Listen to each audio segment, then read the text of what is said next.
Assalamualaikum warahmatullahi wabarakatuh. Innal hamdalillah nahmaduhu wa nasta'inuhu wa nastaghfiruh wa na'udzu billahi min shururi anfusina wa min sayyiati a'malina. May yahdihillahu fala mudilla lahu wa may yudlil fala hadiya lahu. Asyhadu an la ilaha illallah wahdahu la syarika lah wa asyhadu anna Muhammadan abduhu wa rasuluh la nabiyya ba'dah. Allahumma shalli wa sallim wa barik ala nabiyyina Muhammadin wa ala alihi wa sahbihi wa man tabi'ahum bi ihsanin ila yaumil qiyamah. Amma ba'd. Qala rabbi shrah li sadri wa yassir li amri wa hlul 'uqdatam min lisani yafqahu qawli. Bapak-bapak, ibu-ibu, jamaah salat maghrib Masjid Al-Furqan yang dimuliakan Allah. Alhamdulillah, kita bersyukur kehadirat Allah Subhanahu wa taala atas curahan nikmat yang Allah berikan kepada kita. Nikmat iman, nikmat Islam, nikmat sehat, sehingga malam ini bisa hadir di masjid ini untuk melaksanakan salat maghrib berjamaah. Dilanjutkan dengan kajian rutin kita setiap malam Ahad.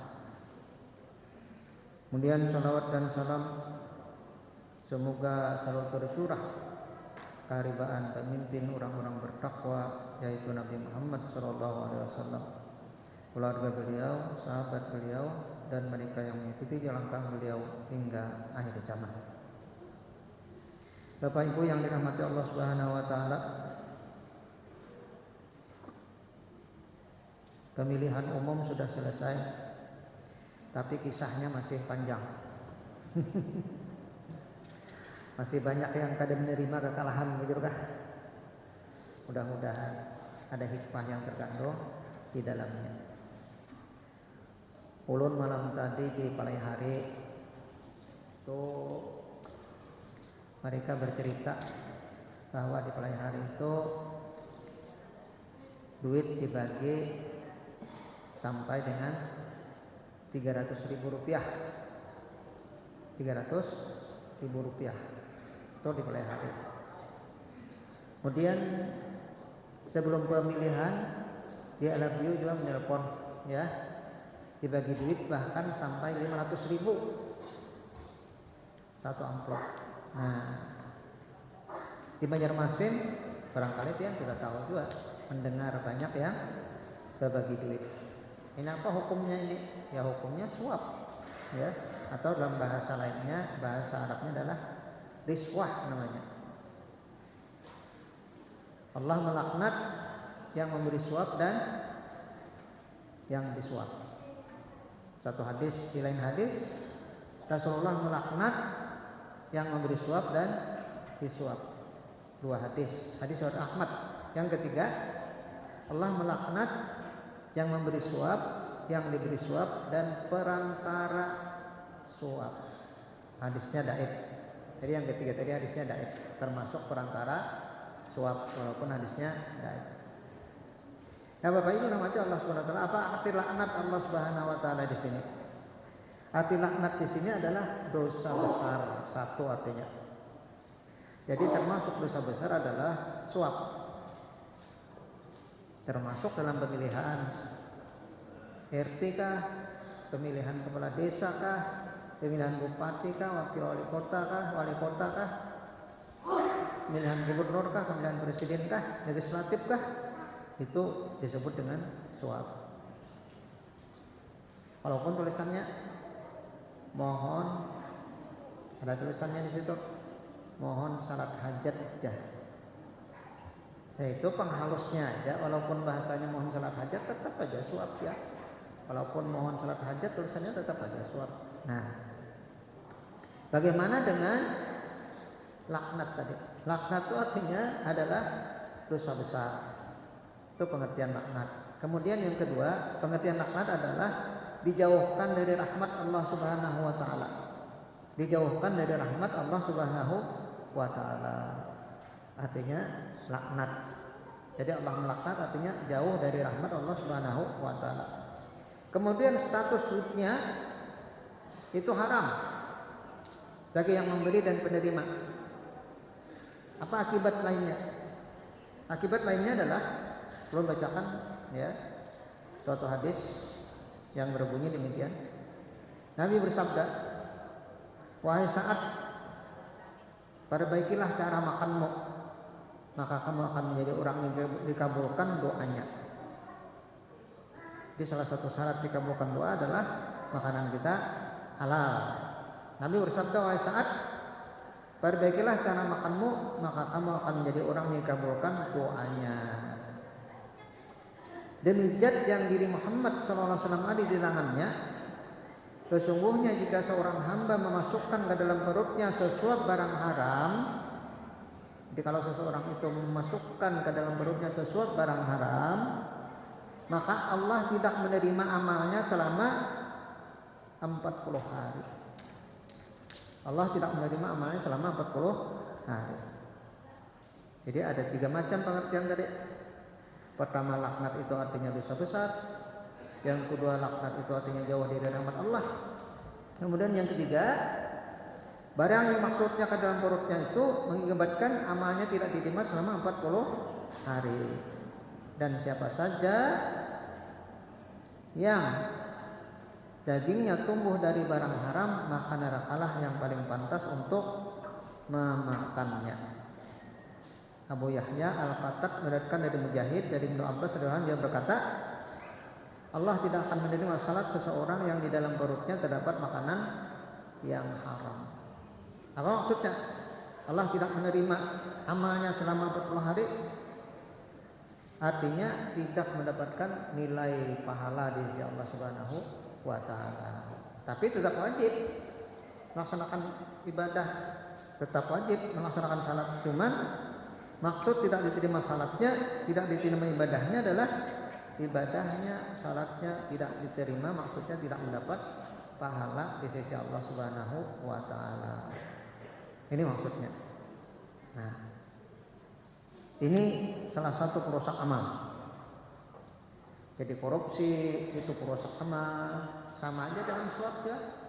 Korupsi perusak amal.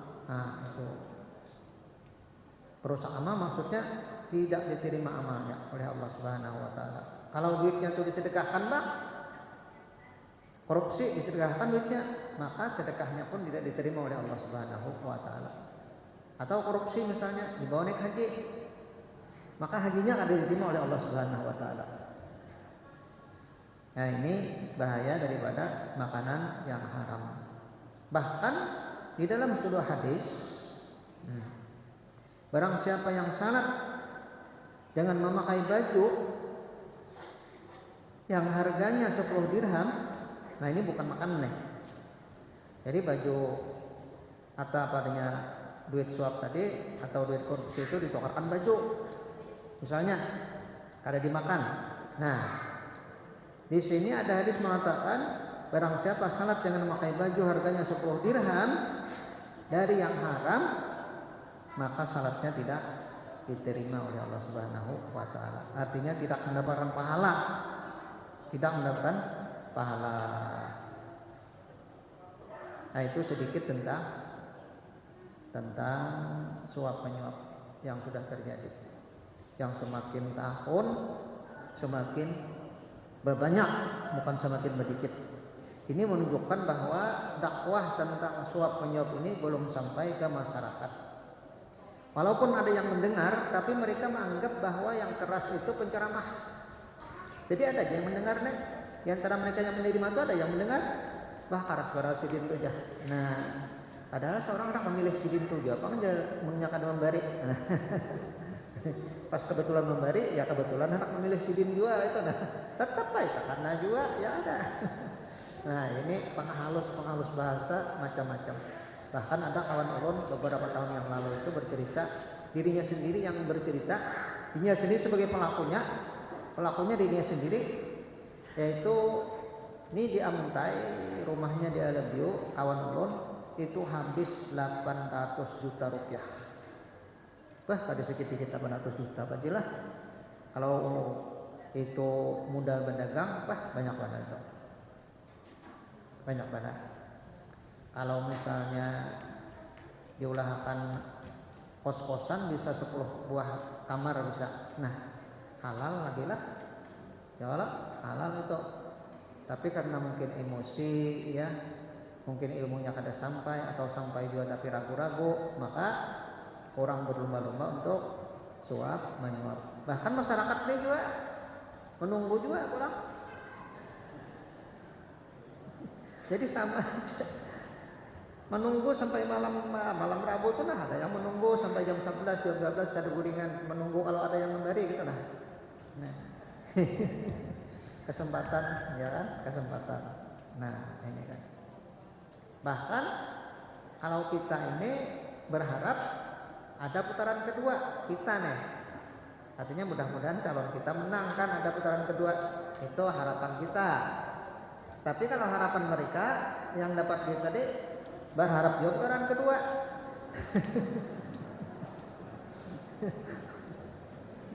Tapi niatnya lain.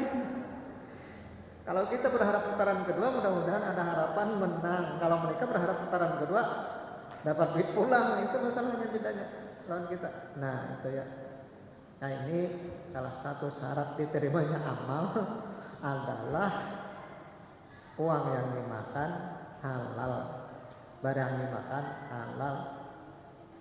Ya. Termasuk juga baju yang dipakai halal. Ini salah satu syarat diterimanya amal. Kalau ada apa? Seorang kalau kayak itu aja kada beramal aja makinnya tambah lagi dosanya. Jadi maksudnya tidak diterima amal itu tidak mendapat pahala amal. Ini satu hal.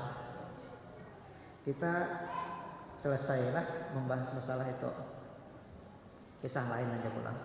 Nah, mungkin bagi jamaah yang sudah mendengar ada yang sudah disampaikan ini. Rasul bersabda, kata Rasulullah SAW, semua umatku masuk surga. Kalau umati yadkhuluna al-jannah, semua umatku masuk surga. Illa man aba, kecuali yang kada mau masuk surga. Padahal kada mau masuk surga. Lalu sahabat pun artinya bingung juga nih. Kenapa ada orang yang kada hendak masuk surga? Kayak itu nah. Kenapa orang ada yang hendak kada masuk surga? Maka sahabat yang utama bertanya, "Lalu ya Rasulullah, wa may ya'ba?" Siapa yang kada hendak masuk surga itu? Padahal orang seharusnya hendak masuk surga. Maka Rasul bersabda, "Qala wa man atani dakhalal jannah." Barang siapa taat kepadaku, mengikuti sunnahku, maka dia masuk surga. Faman asani fakat aba. Barang siapa tidak mengikuti sunnahku, tidak taat kepadaku, maka dia sungguh tidak mau masuk surga. Jadi sebenarnya orang itu seharusnya menjadi umat Nabi Muhammad SAW yang sudah muslim ini masuk surga. Kenapa demikian? Karena 4 hal aja sebenarnya kita niat digawe ini Pak. 4 hal yang kita kawin masuk surga. Pertama, kerjakan yang wajib. Yang wajib dikerjakan. Apalagi ditambah sunat itu bagus ya sudah. Ini yang wajib aja digawe sudah. Yang wajib ini pun hanya 2 aja secara umum seberataan menggawe. 1 salat wajib. Yang kedua apa? Puasa. Itu yang secara umum seberataan wajib menggawe. Jujurlah. Kalau hanya zakat, kada seberataan, yang berduit aja. Itu pun duitnya harus terkumpul selama 1 tahun dulu. Mun hanya dapat duit 85 juta belum kena lagi, itu hanya jumlah aja kena, tapi waktu belum. Kecuali kan menampung mulai Februari tahun lalu 85 juta sampai Februari ini 85 juta sama dengan 85 gram emas, maka wajib 2,5%. Sedikit aja 2,5%. Kalau 100 juta 2,5 juta. Banyak yang tertinggal lagi. Jujurlah kalau 100 juta 2,5 juta, jujur aja lah. Tapi yang melihat 1 miliar berpikir apa? Iyalah. Kalau 1 miliar menjadi berapa? 25 juta rasa banyak gitu nah. Melihat 25 juta rasa banyak, 25 juta padahal banyak yang tinggal lagi.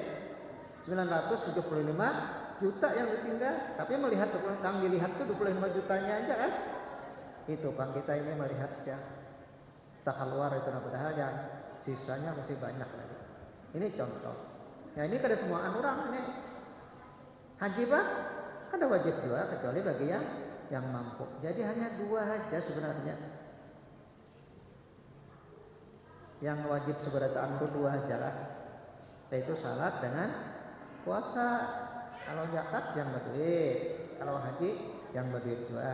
Nah, ini yang pertama. Jadi kadang-kadang masuk surga deh. Yang pertama kerjakan kewajiban. Satu. Yang kedua adalah menjauhi yang dilarang. Yang dilarang jauhi. Apa yang dilarang dijauhi, termasuk suap tadi. Nah ini belum sampai ke masyarakat. Ada yang sudah sampai sebagian tapi menganggap bahwa penceramahnya yang karas. Ya bila ada sesuai dengan hati nurani kita. Ini ciri yang tidak sesuai dengan hati nurani itu adalah karas. Karas banget segitu aja. Nah itu bujur tuh berarti yang sampaikan tuh. Bila hati kita tuh ada setuju, berarti bujur disampaikan orang tuh. Karena hawa nafsu tuh selalu ada setuju lawan nang baiknya. Nah, kemudian yang ketiga syaratnya anak masuk surga ini yang mana ya? Jadi pertama tadi adalah kalau kita mengerjakan yang wajib, apalagi ditambah yang sunat. Yang kedua meninggalkan larangan yang diharamkan. Yang ketiga apabila berdosa dan pasti berdosa sudah, bertobat kepada Allah Subhanahu wa taala, termasuk yang suap menyuap tadi. Bolehlah bertobat, boleh. Allah bukan bertobat kepada hambanya siang dan malam. Tapi kalau bertobat itu artinya ada lagi menggawi kan kayak itu. Mun bertobat tuh berharap kena ada diulang-ulang pemilihan dapat dipulang tuh ada bertobat ngarannya itu, ya.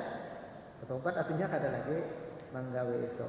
Nah, yang keempat, yang mubah, yang boleh dinikmati. Jadi makan apa boleh dinikmati, minum apa boleh dinikmati, pakaian apa boleh dinikmati, olahraga apa boleh dinikmati, yang boleh dinikmati, tidur boleh dinikmati. Semua yang boleh itu kalau dia niatkan untuk ibadah maka dapat pahala. Dalilnya apa?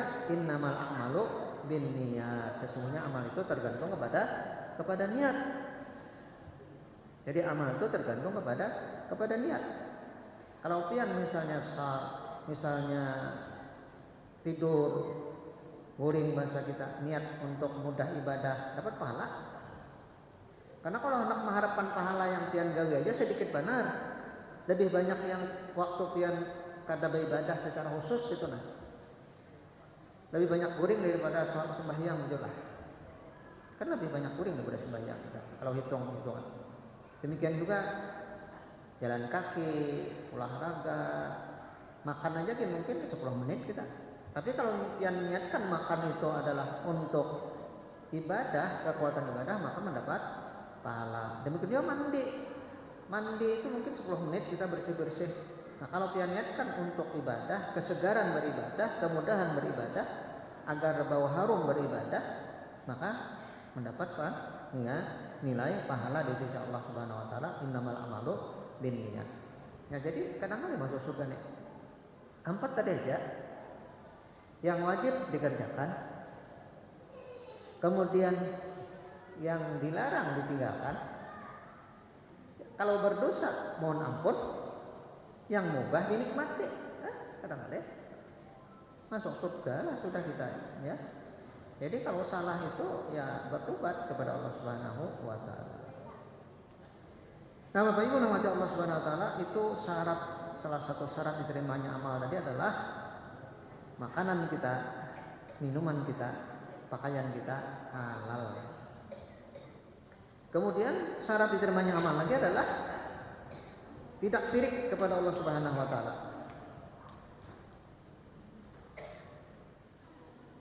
Tidak syirik kepada Allah Subhanahu wa taala. Kalau syirik maka amalnya pun hancur. Nah, Allah berfirman, walau asraku lahabita anhum ma kanu ya'malun. Jika sekiranya engkau mempersekutukan Allah, maka lenyaplah amal yang mereka kerjakan itu. Ini kalau syirik besar. Jadi kalau syirik besar, maka hapuslah amal yang kita kerjakan itu. Maka syaratnya tauhidnya harus benar. Nah, ini kenapa kita tidak membolehkan adanya membaca manakib. Sebab di dalam manakib itu ada syirik besar, itu aja. Seandainya manakib itu hanya kisah aja, kisah artinya biografi orang alim, itu kan ada masalah. Ngaran kisah itu jangankan orang alim, biografi Soeharto, biografi Soekarno pun dibaca, ada salah. Itu kenapa manakib ini kan boleh dibaca aja. Manakib itu bahasa Arab artinya kisah orang alim tadi. Kisah hidup, sejarah hidup orang alim. Nah, di dalamnya itu terdapat syirik besar. Apa syirik besarnya? Nah, contohnya di dalam manakib Syekh Muhammad Seman. Syekh Muhammad Seman ini siapa aja pulang mentakonnya? Mereka anggap wali Allah Ta'ala. Ya, seorang wali Allah Ta'ala. Lalu di situ disebutkan barang siapa memanggil ya Saman, ya Saman, ya Saman 3 kali, maka kabul hajatnya dunia akhirat. Nah, ini syirik besar. Padahal berdoa hanya kepada Allah, dan doa itu adalah ibadah. Iyyaka na'budu wa iyyaka nasta'in. Hanya kepada Allah kami beribadah dan mohon pertolongan. Doa adalah ibadah. Maka ibadah hanya ditujukan kepada Allah, bukan kepada makhluk. Nih, kalau kada bertobat, bukan hanya hapus amal, tapi diancam oleh Allah Subhanahu wa taala dengan kekal di dalam siksa api neraka yang syirik besar nih. Kalau syirik kecil Pak? Kalau syirik kecil menghapus amal yang kena syirik itu. Syirik kecil menghapus amal yang kena syirik itu, misalnya salat. Kalau kita ria dengan salat itu, ria itu artinya minta nilai dengan orang lain, ya, minta puji dengan orang lain. Lalu kita misalnya salat atau menuntut ilmu, minta nilai dengan orang lain, minta puji dengan orang lain, maka hapus amal yang kita riakan itu. Demikian juga sedekah. Sedekah kita karena ria, karena ingin dipuji orang lain, maka hapus amal sedekah itu. Jadi apa saja yang terkena ria itu hapus amal. Maksudnya hapus amal tadi tidak mendapat pahala di sisi Allah Subhanahu wa taala. Ini kalau syirik kecil. Kalau syirik besar semuanya hapus, sebelum bertobat semuanya hapus. Nah, ini syarat daripada diterimanya amal, yaitu berdiri di atas akidah, di atas iman yang benar tanpa bercampur dengan kesyirikan. Termasuk juga yang menghancur amal adalah ujub. Ujub ini merasa diri kita yang beramal. Kalau ria itu menserikatkan Allah dengan orang lain karena minta nilai dengan orang lain. Kalau ujub itu menserikatkan Allah dengan diri kita sendiri. Artinya aku nang kawa bersedekah, aku nang kawa puasa, aku nang kawa salat. Ini ujub. Jadi kayak apa supaya kada ujub? Caranya adalah aku salat atas taufik dan hidayah Allah Subhanahu wa taala. Aku puasa atas taufik dan hidayah Allah Subhanahu wa taala. Aku zakat atas taufik dan hidayah Allah Subhanahu wa taala. Jadi atas taufik dan hidayah Allah Subhanahu wa taala. Allah lah yang melapangkan hati kita. Allah lah yang melapangkan hati kita sehingga bisa melaksanakan salat. Allah lah yang melapangkan hati kita sehingga kita bisa melaksanakan puasa, termasuk puasa sunat. Allah lah yang melapangkan hati kita sehingga kita bisa baca Quran, bisa berzikir. Ini semuanya karena taufik dan hidayah dari Allah Subhanahu wa taala, sehingga hilang perasaan keakuan di dalam diri kita. Termasuk kalau kita juga meninggalkan hal-hal yang diharamkan. Itu karena Allah yang membatasi kita dengan hal yang diharamkan itu. Kita tidak menerima suap karena Allah yang menjaga kita. Alhamdulillah kita diam di komplek misalnya. Biasanya kalau komplek ada serang buahannya Pak. Ya ada serang buahannya ini di daerah-daerah mohon maaf. Daerah Kelayan serang buahannya nih. Daerah Pakauman, di daerah Pakapura, di daerah mana lagi? Dolok Tiram, pokoknya daerah-daerah yang ada komplek-komplek Pak. Kalau di komplek jarang Pak, ya. Malah disengiti orang aja. Yang kadawani juga. Jadi ada juga hikmahnya diam di komplek nih. Karena mereka kadawani menyerang gitu. Kadawani menyerang. Nah, jadi Allah yang melapangkan hati kita untuk melakukan kebaikan. Taufik dan hidayah Allah Subhanahu wa taala. Nah, maka kalau kita merasa ini perbuatan diri kita sendiri, itu adalah ujub namanya, bangga dengan diri kita sendiri. Jadi Allah yang menyebabkan kita bisa salat, bisa puasa, bisa zakat, bisa haji, bisa zikir, baca Quran, bisa umrah, bisa haji dan kebaikan-kebaikan lainnya.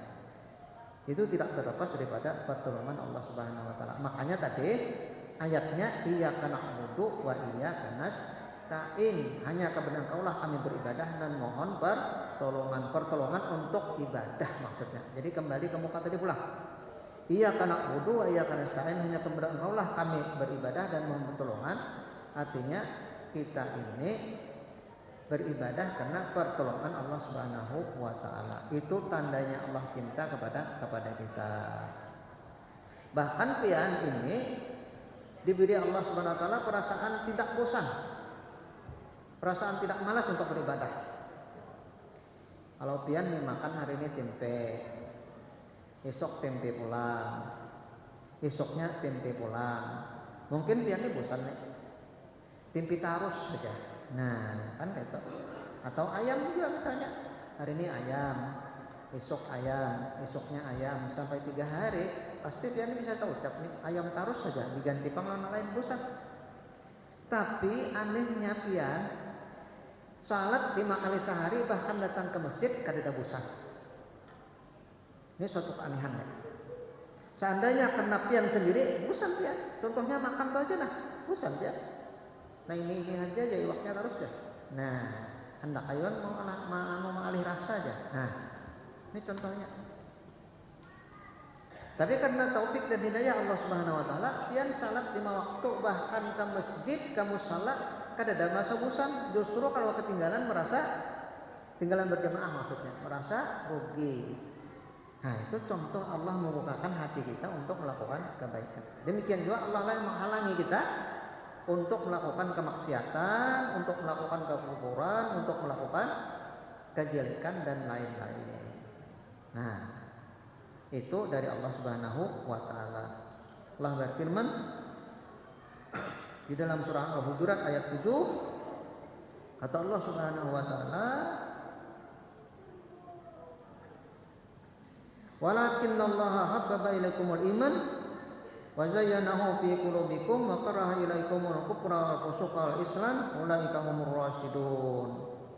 Allah lah menjadikan kamu cinta kepada iman. Nah, Allah yang menjadikan kamu cinta kepada iman dan menjadikan iman itu indah di dalam hatimu. Jadi Allah memberikan kita cinta kepada iman dan menjadikan iman itu indah di dalam hati kita. Seandainya Allah kadang memberikan indah, kada sempurna iman kita ini, tapi menjadikan iman itu indah di dalam hati kita, serta menjadikan kamu benci kepada kekafiran, benci kepada kefasikan, benci kepada kedurhakaan, benci. Allah menjadikan kita tuh benci kepada kekufuran, kefasikan, kedurhakaan, benci kita. Mendengar suap saja benci kita, apalagi melakukan suap. Mendengar suap saja benci kita, apalagi melakukan suap. Nah, ulaika humur rasyidun, dan itulah orang-orang yang mengikuti jalan yang lurus. Dari mana datangnya ini? Lanjutan ayatnya Pak. Dari mana datangnya? Kata Allah Subhanahu wa taala, "Fadlan minallahi wa ni'mah wallahu alimun hakim." Itu tadi Allah memberikan kamu kecintaan kepada iman dan benci hatimu kepada kekafiran, kefasikan, kedurhakaan. Itu datangnya fadlan minallahi wa ni'mah, sebagai karunia dan nikmat Allah kepadamu. Sebagai karunia dan nikmat Allah kepadamu. Itu sebagai karunia dan nikmat Allah kepadamu. Dan Allah Maha mengetahui kepada siapa dia meletakkan anugerahnya, dan Allah Maha bijaksana terhadap apa yang dia perbuat. Jadi yang kedua, syarat diterimanya amal adalah bebas dari kesyirikan besar dan kesyirikan yang kecil. Yang pertama tadi apa? Makanannya halal, pakaiannya juga halal. Yang ketiga, syaratnya adalah ikhlas, semata-mata mencari ridha Allah Subhanahu wa taala. Ikhlas mencari ridha Allah Subhanahu wa taala. Mencari ridha Allah Subhanahu wa taala termasuk juga mencari pahala, ikhlas. Jadi mencari pahala itu ikhlaslah, ikhlas. Termasuk juga mencari surga, ikhlaslah, ikhlas.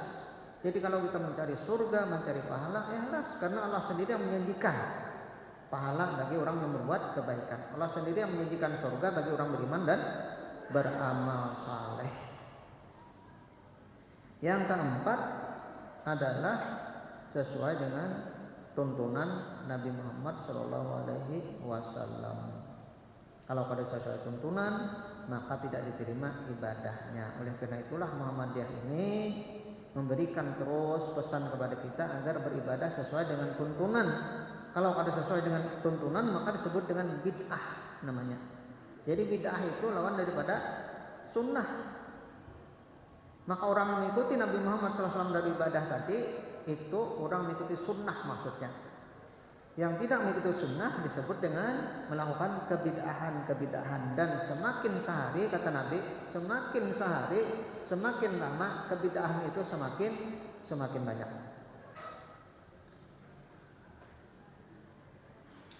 Rasul bersabda, kata Rasulullah SAW, "Alaikum bisunnati wa sunnatil khulafa'ir rasyidin al-mahdiyyin tamassaku biha wa addu 'alaiha bin nawajid wa iyyakum wa muhdatsatil umur fa in kullu muhdatsatin bid'ah wa kullu bid'atin dalalah wa kullu dalalatin finnar."